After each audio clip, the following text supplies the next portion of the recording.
Hey folks, welcome back to the channel. This is Henry. So today we're going to be looking at some heaters. These guys right here. So I've got Rob and Don with me, and the little one here belongs to Rob, and the bigger one over here belongs to Don. So they're going to talk to you guys and show you what the difference is. Hey folks, my name's Rob, and this is the Diesel Planer Heater 2D. My name is Don, and this is the Planer Diesel 44D. Hey, so I've been using this heater for a season now. I purchased it last fall, and so I've used it in late fall and winter conditions, a total of about 10 nights, and I use it mostly in my rooftop tent. The heater's pretty amazing. I can turn it on and literally leave it running for 8 hours straight, which I don't tend to do, but it sips about a quarter of a liter of fuel every hour. So if I ran it for 8 hours, it's taking about 2 liters of fuel. It's very efficient on energy, so if you have a good battery pack to run it, you can run it for a couple of nights straight, no problem. It pushes out about 2 kilowatts of energy, and my understanding, and we'll correct it if it's wrong, is it's about 8,000 BTUs.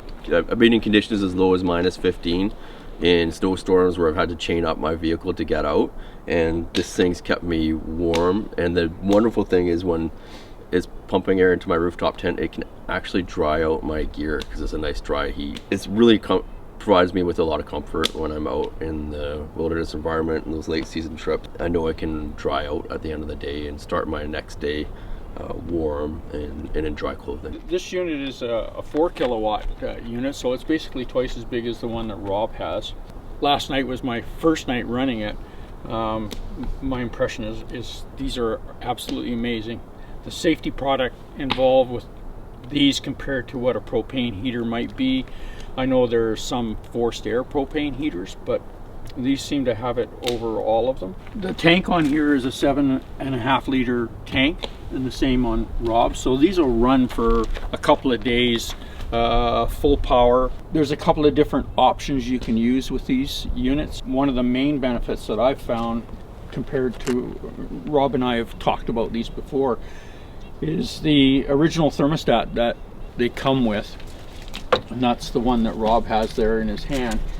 It's a dial type thermostat, and you can set the power rating for what you want, or you can run just the fan itself to circulate the air in your tent or your trailer or whatever you care to, as opposed with an option when you go to it. This is the other option that I use. It's not powered on right now, but this is a full LED. This one you can set the thermostat for whatever power you want inside your tent. If you want it to set it for 78 degrees Fahrenheit or 20 degrees Celsius, it'll bring it up to heat, and then these will slowly depower themselves. They won't completely shut down. Being that these are forced air, this is air intake for the combustion chamber, and then this is the diesel exhaust for the combustion chamber. And then on the case you have air intake for the heater itself, because these are forced air and it comes out through the other side. I just got this temporarily on here. So this is where you would run a 10-foot hose into your tent, as I have it running into the back of the canopy of my truck. They're an amazing unit. For the time that I've spent running mine, they're pretty neat. And they're versatile. You don't necessarily have to buy a unit like this in a case. You can buy the heater itself separate and put it in a trailer or your camper or whatever you care to do. So the way these heaters work, it's kind of cool.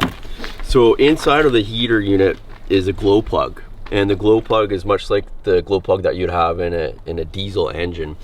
The glow plug heats up when you start the heater and it goes through its start cycle. And as it heats up, it reaches a temperature at which it starts burning the diesel or the kerosene fuel that you're putting through it. Inside of the manifold, the combustion takes place, and what happens is my understanding is the heater starts pushing air over top of the outside of the combustion chamber. So cold air is pushed over top of the combustion chamber on the outside, where there's a whole bunch of fins.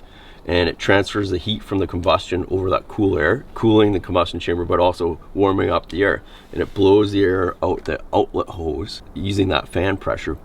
And that air is completely separated from the combustion process. So that dry air travels up your hose, your tube, into your rooftop tent or your ground tent or your RV or your canopy in the case of the setup that Don has.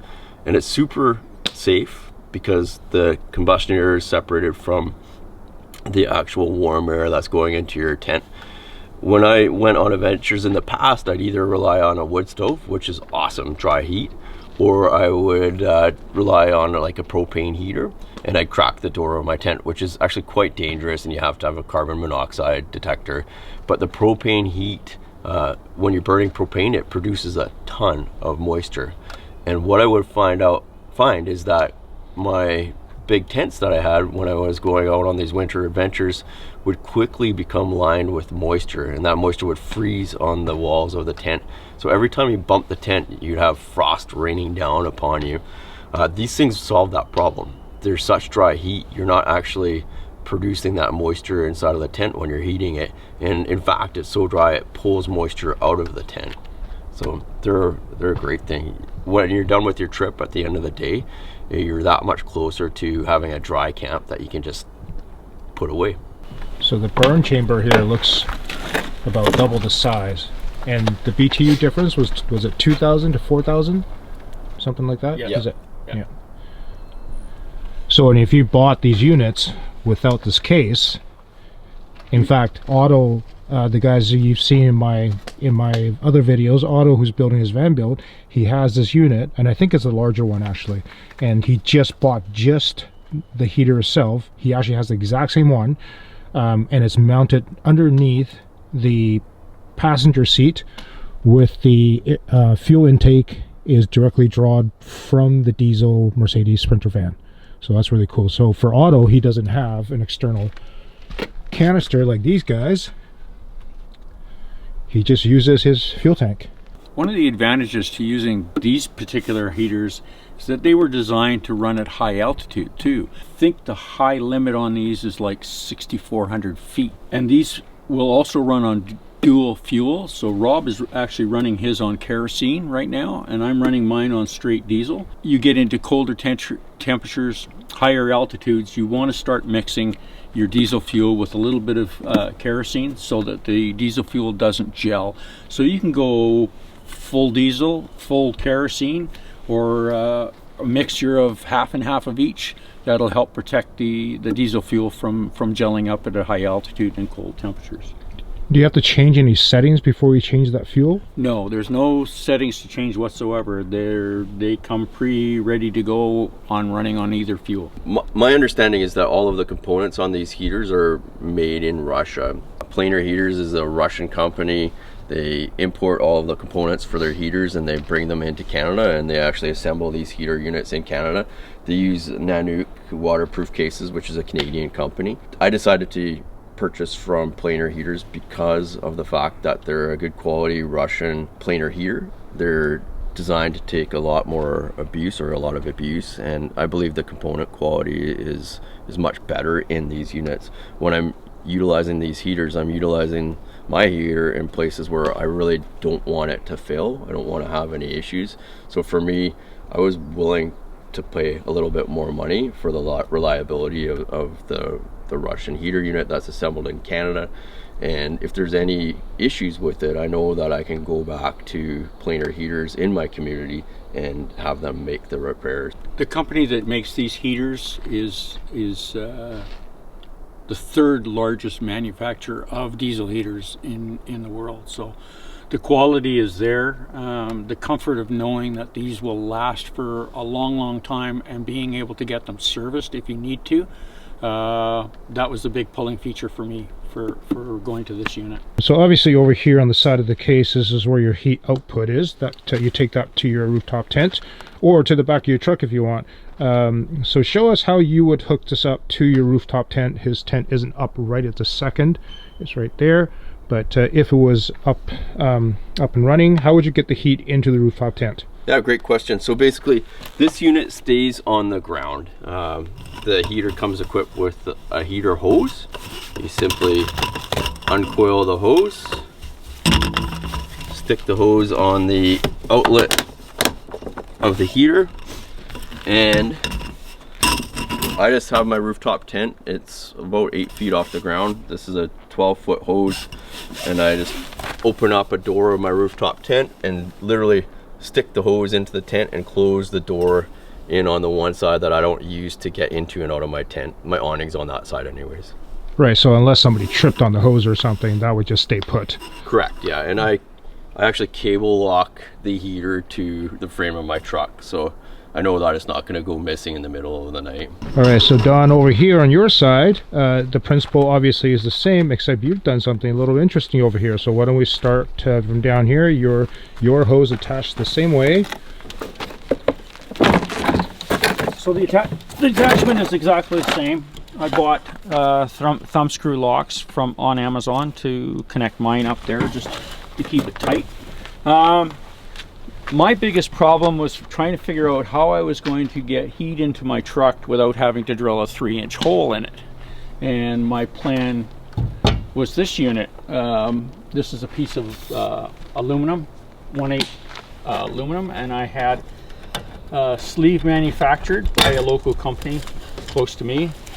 Had it lathed, and then this is just a velcroed on unit. I can slide open the window on the inside of the truck, keep the screen in place. There's no issue with running heat through that.